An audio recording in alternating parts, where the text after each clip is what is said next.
Okay, so let me just say this, you guys. I read in a book, and it's so true, so true. The number one thing that you can do to advance your career is don't say anything and just watch the company culture. Don't say anything to be successful, even in your relationships. Just watch the culture, watch the trends, watch what is not being said. Let other people make the suggestions and ask the questions. And then at the end, after you have gathered a good feeling for what the atmosphere really is, then it's the best time to ask your questions. For example, today, oh, I'm in this training class. Oh my gosh, it's not even a training class, it's more like a meeting. I don't know what this is. But don't be that person that as soon as they have a training class on peanut butter and jelly, you want to know, oh, what size knife? Are we using a butter knife or a butcher knife? Oh, and what kind of jelly? We ain't using jelly, we using jam.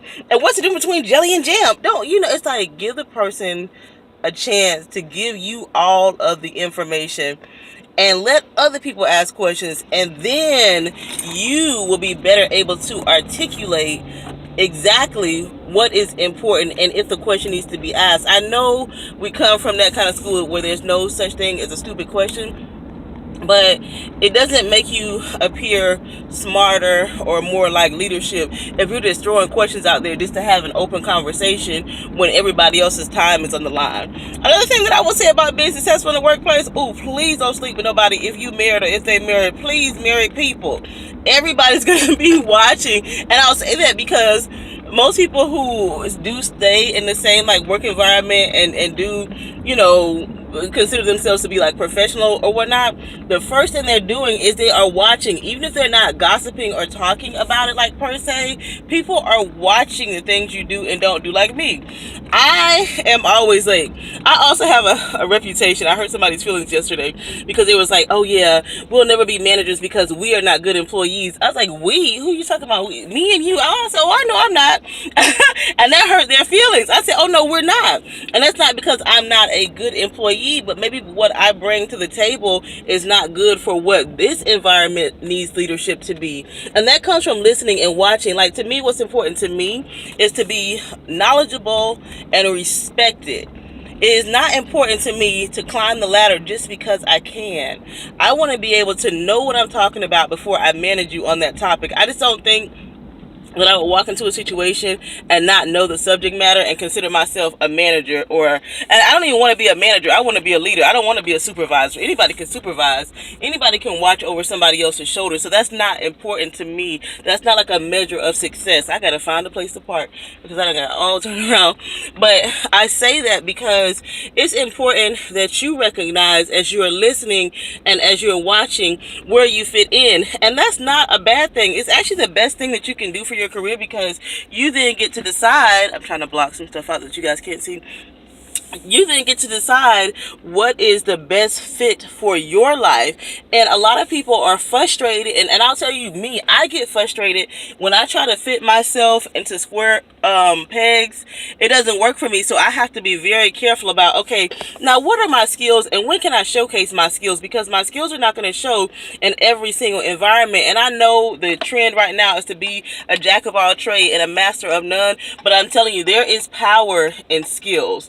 If you have tangible skills, even just being like a knowledge powerhouse, I find myself currently in the role that I am in.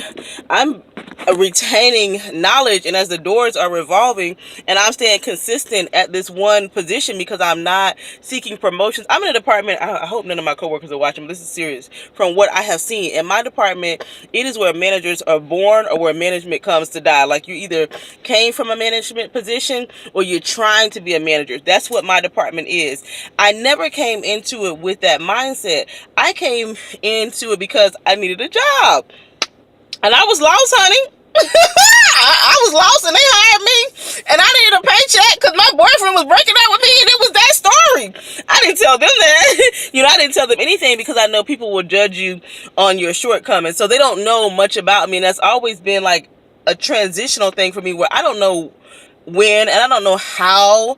And so it's important for me to recognize how is this position growing me? Is it growing me? What is it teaching me? Right now, it's teaching me to remain quiet, to listen more, to recognize environments, and to focus on my strengths and weaknesses, and know those before anybody else does. Like me, I lack a lot of patience, and I'm very vocal. I will, if I'm not careful, I will slip up and tell you the truth. And in the environment, in the culture that I'm in, the truth is not important. The most important thing that you can do in my current corporation is to make people feel good and to feel motivated. It's not so much about the truth unless it's time to get the punishment. Let me just say that. And it's not a dig and it's not a jab and it's not unique. It's not like this is like a rare one-off. No, this is common from company to company.